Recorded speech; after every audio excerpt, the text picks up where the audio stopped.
नमस्कार दोस्तों, दीपक कुशवाहा आशुलिपिक चैनल पर आप सभी का स्वागत है। और आज की इस वीडियो में मैं बात करूंगा इलाहाबाद उच्च न्यायालय से आने वाली नई भर्तियों के बारे में। जैसे कि समीक्षा अधिकारी, सहायक समीक्षा अधिकारी, अपर निजी सचिव और ये समूह घा की भर्तियां, इन सभी के बारे में। तो वीडियो को पूरी आखिरी तक जरूर देखिएगा। और एक सबसे ज़रूरी बात, आप लोग चैनल को सब्सक्राइब नहीं कर रहे हैं तो अच्छी बात नहीं है। ज़्यादा से ज़्यादा लोग चैनल को जरूर सब्सक्राइब करें, काहे से ज़्यादा ज़रूरी है, मतलब कि चैनल सब्सक्राइब हो जाना चाहिए बस। तो आप लोग चैनल को सब्सक्राइब जरूर कर लीजिए। तो ये मैं आप लोगों को कोई ये गुप्त सूत्रों से या फिर कोई खुफिया जानकारी आपको नहीं दे रहा हूँ कि अंदर से कुछ पता चला ऐसा वैसा। ये आप लोग न्यायालय की वेबसाइट पर ही जाकर देख सकते हैं। तो ये 1 अप्रैल को ये डाटा मतलब कि अपडेट हुआ है वेबसाइट पर, तो आप वहाँ से इसको जाकर देख सकते हैं। तो ये देखिए वैकेंसी पोजीशन है नीचे, तो आप इस पर क्लिक करेंगे तो इस पर ये 4-5 चीज़ें दे रहा है कि कितने न्यायाधीश के पद खाली हैं, कितना क्लास 1 से लेकर ये क्लास 3 तक के पद खाली हैं।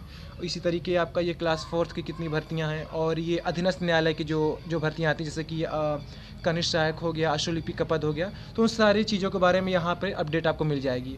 तो जो क्लास 1 से लेकर क्लास 3 यानी कि समीक्षा अधिकारी, सहायक समीक्षा अधिकारी, कंप्यूटर सहायक और इसी तरीके ये समूह घा की जो कुछ भर्तियां हैं उसका अपडेट हुआ यहाँ पर 1 अप्रैल को, तो वही आपको जानकारी मैं दे रहा हूँ।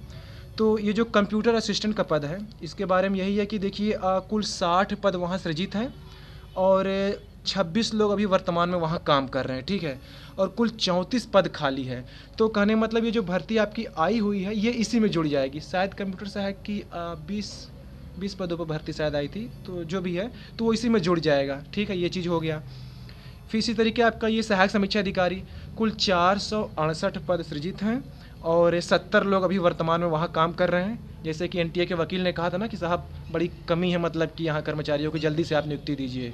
मंजू मैम से ही कहा था उन लोगों ने, तो वही चीज़ है। देख लीजिए 70 लोग यहाँ काम कर रहे हैं। कुल 398 पद खाली है। 350 पदों पर भर्ती आई हुई थी, तो 344 लोगों का अंतिम रूप से चयनित दिखा रहा था। तो 344 ये जुड़ जाएंगे। बाकी जो पद खाली बचता है वो देखिए अगले साल भर्ती आती है, जब भी आती है तो आपको बता दिया जाएगा। ये चीज़ हो गया। अच्छा, 350 पदों पर भर्ती थी, 6 पद कुछ खाली है। तो वो देखिए ज़रूरी नहीं कि 6 पद भरे ही जाएं।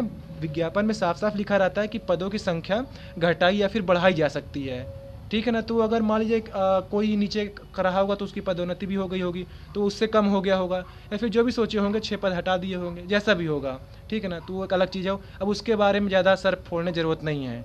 जिसका 350 में भी नहीं, वो 344 में मतलब 6 बच रहा है, तो उसके लिए आप लोग जान देंगे क्या। तो ये चीज़ हो गया, ठीक है। फिर समीक्षा अधिकारी के लिए देखिए सबसे ज़्यादा पद इसी में है। 1416 पद है, मतलब कि सृजित है इतने पद। और जितने कर अधिकारी वहाँ काम कर रहे हैं 1111, ठीक है ना।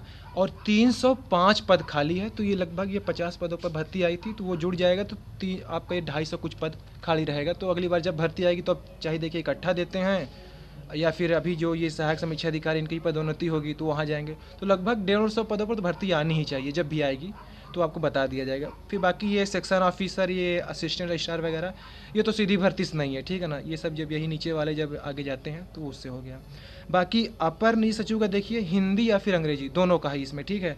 कुल 157 पद सृजित हैं। 84 लोग वहाँ काम कर रहे हैं, अभी नौकरी दे रहे हैं, अपनी सेवा दे रहे हैं। 73 पद खाली है। तो लगभग शायद 60 पदों भर्ती आई हुई थी अभी, तो वो भी इसी में जुड़ जाएगा। जो बाकी जो पद बचेगा तो आपकी भर्ती ग्रुप में आ जाएगी। तो ये चीज़ ये हो गया। आप खुद से वेबसाइट पर जाकर के इसको देख सकते हैं। अब के आपकी ये समूह घा की भी भर्ती, जैसे कि ये ड्राइवर हो गए, तो देखिए इसमें यही है कि कुल आपका 32 पद खाली है। इलाहाबाद में 26 पद है और लखनऊ में 18 पद, कुल मतलब कि 44 पद खाली है। इलाहाबाद में 26 पद है और लखनऊ में 18 पद। तो अब देखिए सब सारी भर्तियाँ एक साथ ही देते हैं, कैसे देते हैं वो एक अलग बात है। ये चीज़ हो गया। और भी समूह घा की आपकी भर्तियाँ, जैसे कि आपका ये इलेक्ट्रीशियन हो गया, लिफ्ट ऑपरेटर हो गया। लिफ्ट ऑपरेटर 1900 ग्रेड पे, जमादार हो गया, जमादार 1900 ग्रेड पे। इसी तरीके दफ्तरी होगा, ब्लंडर लिफ्टर हो गया, फर्राश हेल्पर, स्वीपर, कूली। कुल 28 तरीके के पद हैं। प्यून हो गया, हेड माली हो गया, अनुसेवक हो गया, माली हो गया, भेष्टी हो गया, फायरमैन। तो ये सारी चीज़ें होंगी। तो कुल मिलाकर के लगभग ये जो इलाहाबाद में है कुल 1069 पद हैं, इन सभी को जोड़ करके। लखनऊ में 560, कुल मिलाकर के 1629 पद सृजित है। तो अब भर्ती कितनी खाली है तो देख लीजिए। 58 पद कुल ये दिखा रहा है, 21 ये मतलब कि 58 पद आपका इलाहाबाद में दिखा रहा है, 21 लखनऊ के लिए दिखा रहा है। कुल मिलाकर 79 पद आपका ये खाली है। तो ये देखिए आपकी भर्ती ये समूह की वही कनिष्ठ सहायक और आशुलिपिक पद के साथ आती है। देखिए अब आनी आपकी भर्ती जब भी आ जाए, ये केस रफा दफा हो जाए, ये समीक्षा सहायक समीक्षा अधिकारी वाला, तो उसी के बाद आपकी नई भर्ती आएगी। तो ये चीज़ हो गया। अब एक और कुछ ज़रूरी बात आपसे कर लेता हूँ। अब देखिए आप लोग नीचे कहेंगे क्या मतलब ये सारी चीज़ों को बताना कि भर्ती में तो ऐसा होता है वैसा होता है, तमाम सारी चीज़ें। तो देखिए भर्ती कहीं से भी आए, चाहे विधानसभा से आए, वहाँ क्या हुआ आपको ही पता है, दरोगा भर्ती में क्या हुआ वो भी पता है, और न्यायालय की भर्ती में जो चल रहा है आपको ही पता है। तो भर्ती कहीं से भी आएगी तो आप फॉर्म भरेंगे, झक मार के भरेंगे। वो एक कहने का होता है कि हम नहीं भरेंगे, ऐसा वैसा है, आदमी भरता ही भरता है, ठीक है ना। तो कमेंट में आप लोग थोड़ा पगलाइएगा नहीं बेवजह इधर उधर, कोई मतलब नहीं है, क्योंकि भर्ती आएगी तो आप लोग भरवाई करेंगे, ठीक है।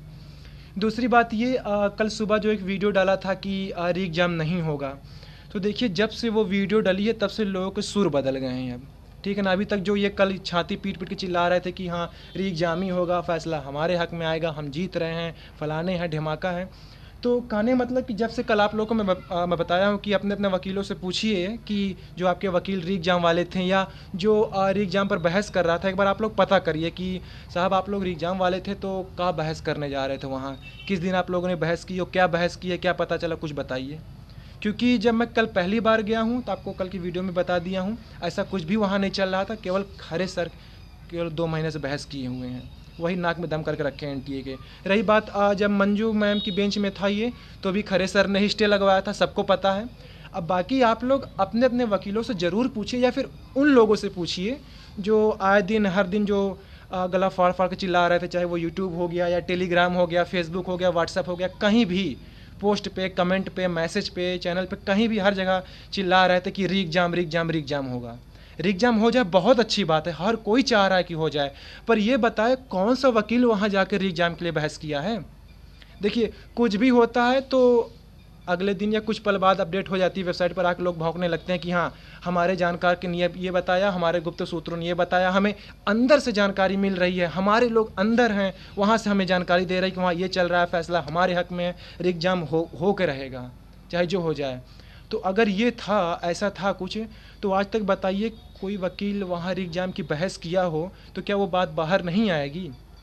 खुद सोचिए, आप लोगों ने 2 महीने से केस चल रहा है ये, एक दिन भी ऐसा कोई इंसान जो वहाँ री एग्ज़ाम पर बहस किया हो, वो चीज़ बाहर भी आई हो फिर कि हाँ आज भैया फ़लाने कोर्ट में फ़लाने वकील ने री एग्ज़ाम पर ये चीज़ कही, इस मुद्दे पर आज बहस हुई, कोई एक इंसान नीचे कमेंट करके आप लोग बता दीजिएगा।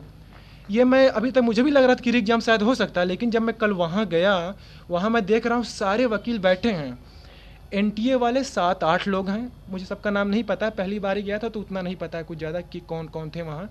वो लोग जब बोलते हैं ना तो वो लोग आपस में पूरा गुट बना करके, कोई एक जो उनका लीडर होता है वो बोलता है, बाकी 4-6 उनको असिस्ट करते हैं, ठीक है ना, कि हाँ ऐसा है वैसा है। बाकी हम लोग में ये था कि केवल खरे सर बोल रहे हैं, अब बाकी बस चुपचाप बैठे हैं, सब लोग खरे सर का चेहरा देखते हैं, जब एनटीए वाले बोलते हैं तो उनका चेहरा देखते हैं, बस हो गया। चीटिंग वाली बात कल उठी थी लेकिन किसी ने कुछ नहीं बोला।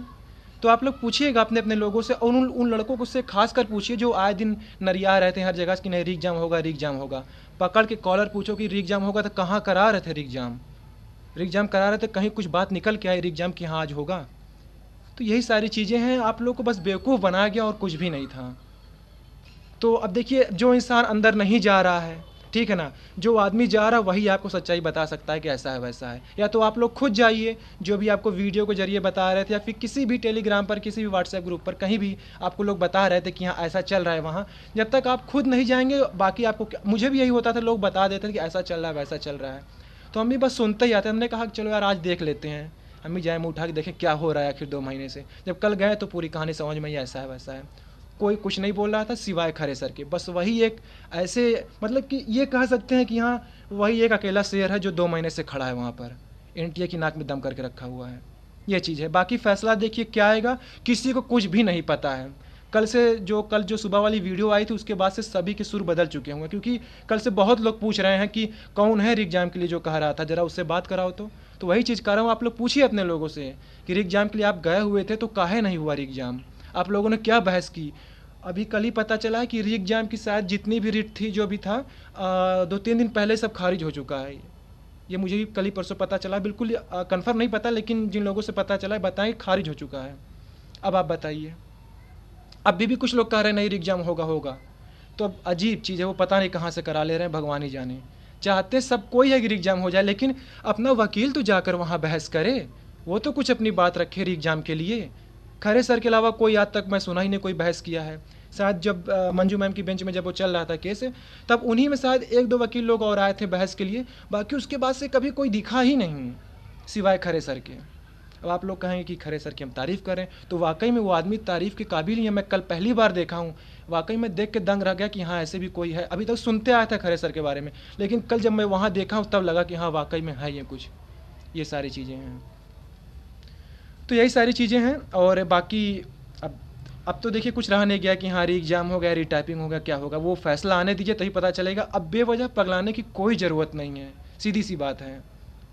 हर कोई चाह रहा है री एग्ज़ाम, लेकिन अब अपना वकील ही जब वहाँ नहीं जा कर के बहस कर रहा है या री एग्ज़ाम पे कुछ बोल रहा है तो कैसे कोई करा लेंगे।